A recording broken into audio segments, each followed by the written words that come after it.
are promising but a bit distant, a bit far from market, and you try to pull those forward. So that's one sense in which we would be a little bit technologically specific, although we'd want to keep the principle of being as open as possible and letting the markets decide.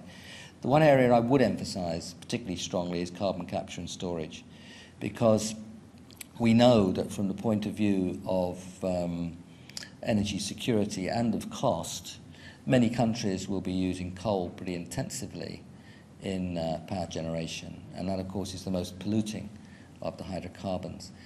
So developing carbon capture and storage for coal, I think, is a very high priority, and that's because of its importance in the whole basket of activity. For that reason, we give it more stress than the other kind of technologies.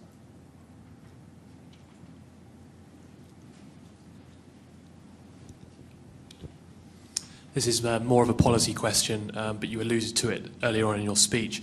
There seems to be a slight conflict in the fact that as a government we're encouraging developing economies to develop in their energy and power sectors, but at the same time, when those economies are developing in that way, they tend to be using less sort of environmentally friendly techniques, but at the same time we're also trying to encourage progress on climate change. So I wonder if you could just talk a little bit about the disparity there.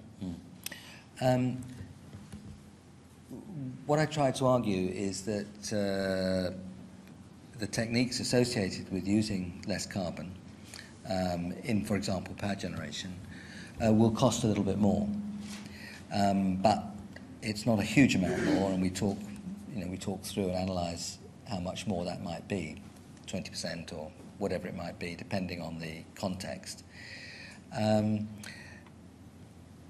And the argument that we try to make is that if you introduce technological cooperation, and if you have carbon trading, so that there's some benefit to making the investment to go much lower carbon, then that will give the incentives to make cleaner investments in developing countries. And that's why carbon trading involving developing countries is so important.